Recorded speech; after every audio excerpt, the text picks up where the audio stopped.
देखो ये पांच सवाल आज का बहुत ही महत्वपूर्ण सवाल है। लेसन नंबर 1 का सवाल है ये, और लेसन नंबर 1 का परिमेय संख्या।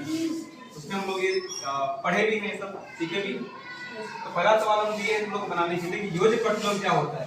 योज्य प्रतिलोम, योज्य का मतलब होता है योग करना, जोड़ना, ठीक है। अब देखो यानी योज्य प्रतिलोम बोले हैं। प्रतिलोम का मतलब इस सेंस में तुम लोग ले सकते हो कि उल्टा है ना, उल्टा। जैसे जोड़ का उल्टा क्या होता है, घटा। गुना का उल्टा क्या होता है, जानते हो तुम लोग ये। तो योज्य प्रतिलोम यानी कि जोड़ का उल्टा क्या होगा, घटा होगा। तो यहाँ पर लिखा है घटा, तो क्या हो जाएगा, बस इतनी सी बात। और कोई बात थी। नंबर यहाँ 5 है, नंबर यहाँ भी 5 है, बस यही था योज्य प्रतिलोम यानी जोड़ का उल्टा घटा। यहाँ लिखा हुआ है 10/3। चिन्ह क्या है यहाँ पर, कुछ भी नहीं, जोड़ का चिन्ह है यहाँ पर। तो क्या हो जाएगा यहाँ पर, हो जाएगा। बाकी नंबर तो ही दे रहा है। तो इसको हम लोग क्या बोलते हैं, योज्य प्रतिलोम। बात समझ आ रही है। अब यहाँ पर गुणात्मक प्रतिलोम तो पहले से जानता है कि गुना उल्टा होता है भाग। गुना उल्टा क्या होता है, भाग होता है ना।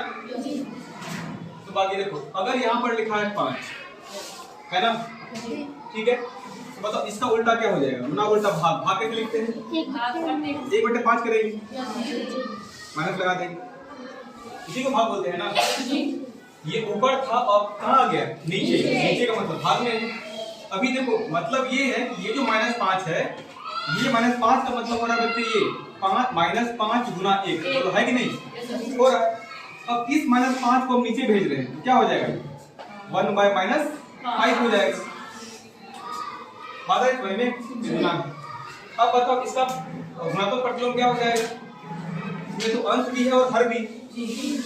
तो तुम सोचो इसका मतलब क्या होगा, तुम बोलोगे सर 10/3 का मतलब हो जाएगा 10/3 और गुना 1।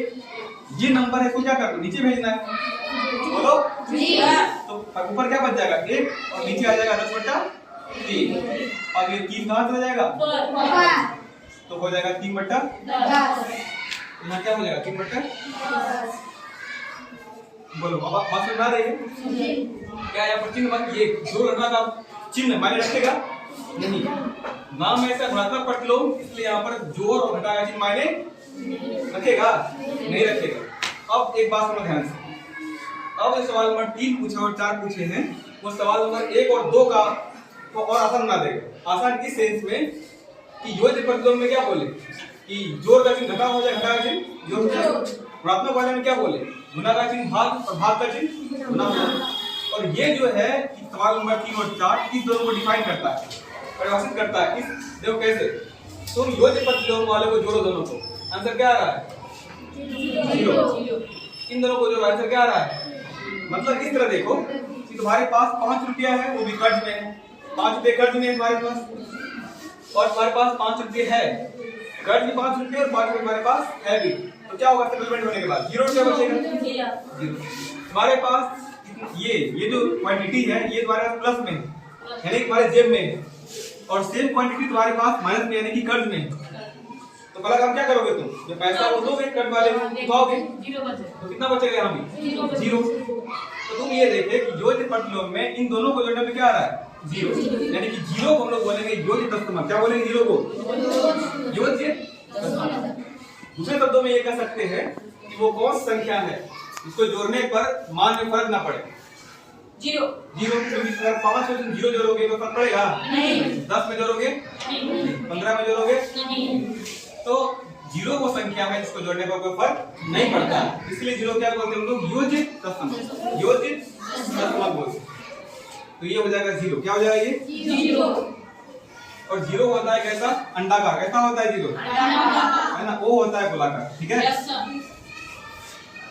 बात करते हैं गुणात्मक तत्सम के बारे में, है ना। वो कौन सी संख्या है, गुना करने पर मान में कोई फर्क ना पड़े, वो 1। तुम 1 करोड़ में 1 से गुना करो, 1 करोड़ ही रह जाएगा, क्या मान बदलेगा उसका, इसका मतलब गुणात्मक तत्सम क्या हो जाएगा 1। अब यहाँ भी इसको वेरीफाई कर लो, तुम इस दोनों को गुना करो और आएगा 1। सवाल तुमसे इस तरह से पूछ सकता है कि कोई भी संख्या, कोई भी और उसका गुणात्मक प्रतिलोम का जो गुणनफल है वो कितना होगा, 1। कोई भी संख्या और उसका योज्य प्रतिलोम का योगफल कितना होगा, 0। बात समझ आ रही है। तो योज्य तत्सम क्या हो जाएगा 0 और ऋणात्मक तत्सम क्या हो जाएगा 1। योज्य तत्सम का मतलब ये हुआ कि कौन सी संख्या जोड़े, योग का मतलब जोड़े कि मान में कोई फर्क न पड़े। ऋणात्मक तत्सम का मतलब ये हुआ कि कौन सी संख्या जो गुना करे मान में कोई फर्क नहीं पड़े।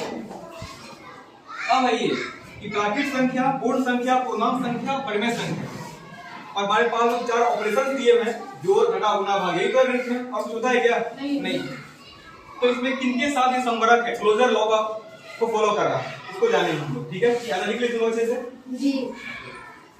अब आगे पढ़ेंगे, बोर्ड साफ कर